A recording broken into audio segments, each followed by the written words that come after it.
Welcome. My name is Colleen Tauke and I'm a sewing specialist here at Fons & Porter. In this Quilting Quickly tutorial, I'm going to show you how to put together the blocks for the quilt called Layer It Up.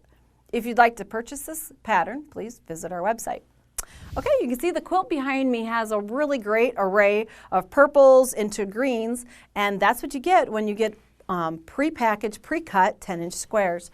You can pick a colorway that you enjoy and has kind of an accent, and lights, darks, the whole range. You don't have to shop for all those pieces, and some of the cutting is done ahead. So you've got all this great selection, and we're pairing it up with a really fun kind of creamy yellow batik background fabric, so it makes all those really great fabrics pop.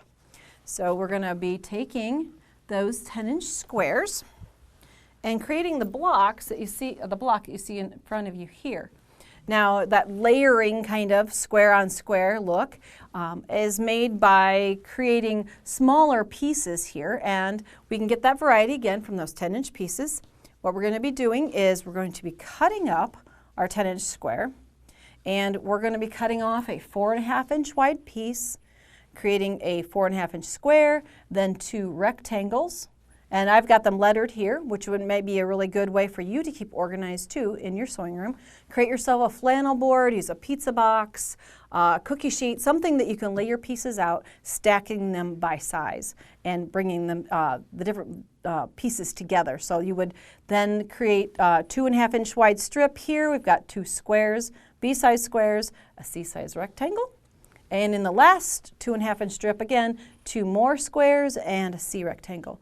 So as you sort these, you may want to put a square and a rectangle together, because you will see here that a rectangle and a square are used in conjunction together to make kind of that corner unit as it gets closer to the center. So pair up these, a B and a C together as you stack them, then they'll be ready to go when you're creating your blocks. So we've got those cut up. So we would have A's, B's, and C's, and then do the same thing. Follow your instructions for the number of each of the different shapes, but you have A squares, C rectangles, and B squares, all similar, and from this you're going to create your blocks.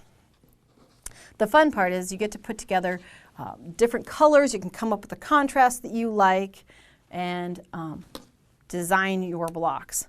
I'm using some little clips here to kind of keep organized. You can use maybe these in your sewing room too. We are going to then start with a square in the center, and we're just kind of build out each block so you can see the components that go into it. And this is where that flannel board, pizza box, or whatever, so you could then create a block, take it to the sewing machine, and create your quilt block.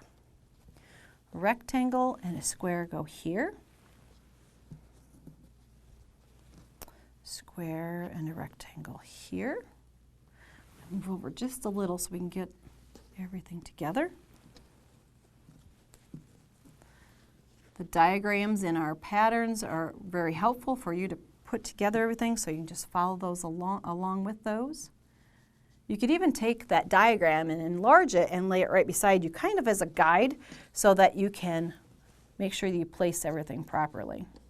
Sometimes it's easiest to put together the dark colors first, and then come in and put in the light fabrics.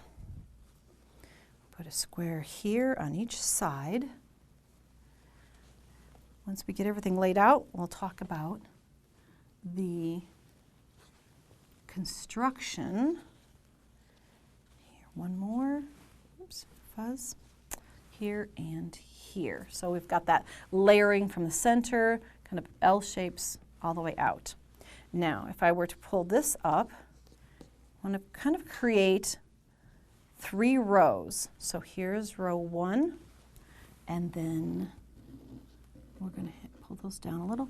Be row 2 and row 3, then you can just join the rows and create your block. Now all of them are constructed in the same manner with a diagonal like this.